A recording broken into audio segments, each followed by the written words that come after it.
સાદી ગામે શ્રી બંધુ સમાજ હાઈસ્કૂલમાં વિદ્યાર્થીને ઢોરમાર માર્યો, શરીરના ભાગે નખ મારી ગંભીર ઈજાઓ પહોંચાડી। ઈજાગ્રસ્ત વિદ્યાર્થીને સારવાર ન અપાતા વાલીઓનો શાળામાં હોબાળો, બેદરકાર સ્ટાફ સામે કડક પગલાં લેવા કરાઈ માંગ। પાદરાના સાદી ગામે વિદ્યાર્થીને સહપાઠી દ્વારા ઢોરમાર મારવામાં આવ્યો, શાળા સંચાલકોની નિષ્ક્રિયતા સામે વાલીઓમાં રોષ। વડોદરા જિલ્લાના પાદરા તાલુકાના સાદી ગામમાં આવેલ શ્રી બંધુ સમાજ હાઈસ્કૂલમાં એક વિદ્યાર્થીને અન્ય વિદ્યાર્થી દ્વારા નિર્દયતાથી માર મારવાની ઘટના સામે આવતા ચકચાર મચી ગઈ છે। શાળા સમય દરમિયાન બનેલી આ ઘટનામાં એક વિદ્યાર્થીએ ઉશ્કેરાઈને અન્ય વિદ્યાર્થીના શરીરના ભાગે નખ મારીને તેમજ ગંભીર માર મારીને ઈજાઓ પહોંચાડી હોવાના આક્ષેપો કરવામાં આવ્યા છે।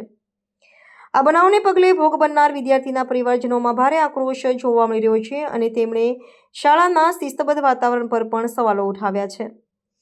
વિદ્યાર્થીના વાલીઓએ ગંભીર આક્ષેપ કરતા જણાવ્યું હતું કે શાળામાં આટલો મોટો બનાવ બન્યો હોવા છતાં જવાબદાર સત્તાધીશો દ્વારા ઈજાગ્રસ્ત વિદ્યાર્થીને પ્રાથમિક સારવાર આપવાની પણ તસદી લેવામાં આવી ન હતી।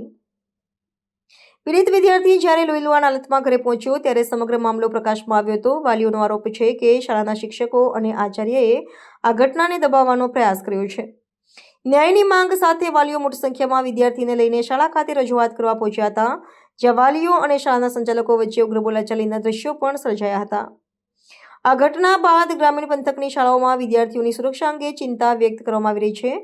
વાલીઓએ માંગ કરી છે કે માર મારનાર વિદ્યાર્થી સામે કડક શિસ્તભંગના પગલાં લેવામાં આવે અને ફરજમાં બેદરકારી દાખવનાર સ્ટાફ સામે પણ તપાસ હાથ ધરવામાં આવે।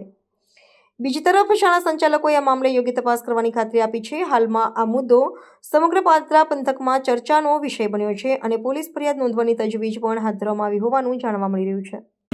4 વાગ્યાની આસપાસ સ્કૂલમાં એક વિદ્યાર્થીએ મારા છોકરા જાદવ નિકુલને છાતીમાં અને નખેને ગાલેને બધે નખુરિયા મારીને છાતીને ડીકો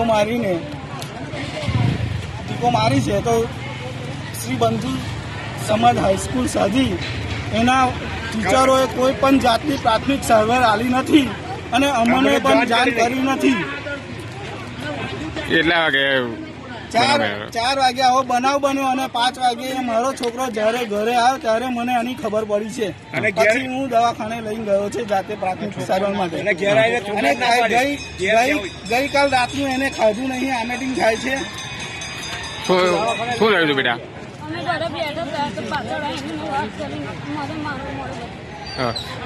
સ્કૂલ મેં તને શું કહ્યું, દવાખાને લઈ ગયા હતા?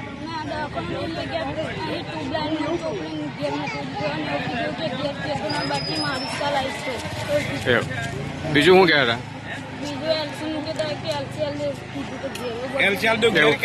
શું નામ હતું મેડમનું?